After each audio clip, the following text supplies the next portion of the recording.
Your column was on fire. In fact, I'm picking it up. It's a little warm here, Stewart, from what you had to say about Bill Belichick.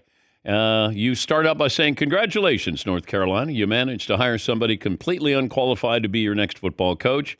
You did that thing so many schools do when they try to win the press conference instead of win football games. It rarely works. All right. Fill in the details of how you came to this conclusion. Well, Dan, I've been covering college football for 25 years.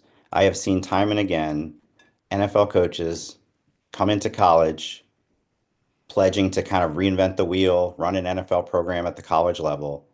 It's never worked. The only guy that I've seen, and he was wildly successful, was Pete Carroll.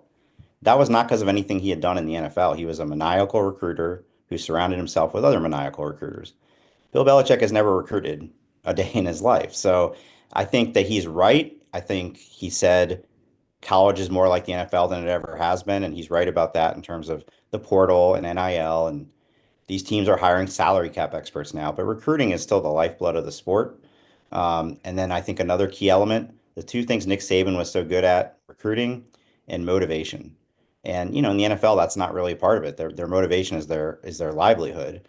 You're talking about 18 to 22-year-old kids who, if you've seen it all this season, right? Guys who just don't show up for a game sometimes. And, I think those are skills that are very unique to college. I don't know that, for all the great things he's done as a football coach, he hasn't had to do those things before. But isn't free agency transfer portal? Yeah, free agency is the transfer portal, but we've yet to see a program build itself entirely off the transfer portal. You can do it, Dion did it to basically purge the roster for a year, but now even he is, building it with high school kids for the long term. So I don't doubt he could come in. There's going to be a lot of buzz. There's going to be guys who absolutely want to come play for the six-time Super Bowl champion, and that can work for a year. But how do you build a long-term program?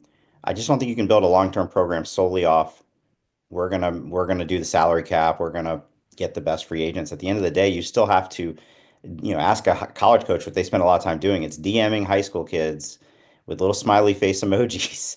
Come check out our campus. Like that's a big part of it. Yeah, but a lot of these coaches will pass that on to their assistant coaches. So if you have your offensive coordinator, your quarterback's coach, they're going to be DMing the quarterback. Bill Belichick can get on a Zoom call, talk to the kid and his family.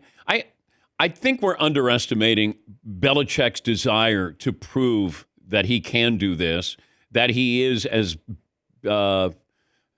researched as any coach in the history of sports has ever. He just doesn't walk into something and go, oh my gosh, wait a minute, I've got to do this. Or the collective is going to have money there. I think he's going to defer. Lombardi is going to, be his GM. He'll bring in some of his other assistant coaches.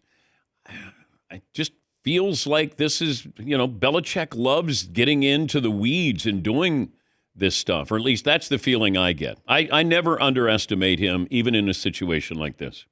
I definitely got the sense he has spent the year preparing for this. We've heard about this 300-page Bible that he sent. Yeah. His Pat McAfee interview, came off very prepared. There's no question about it.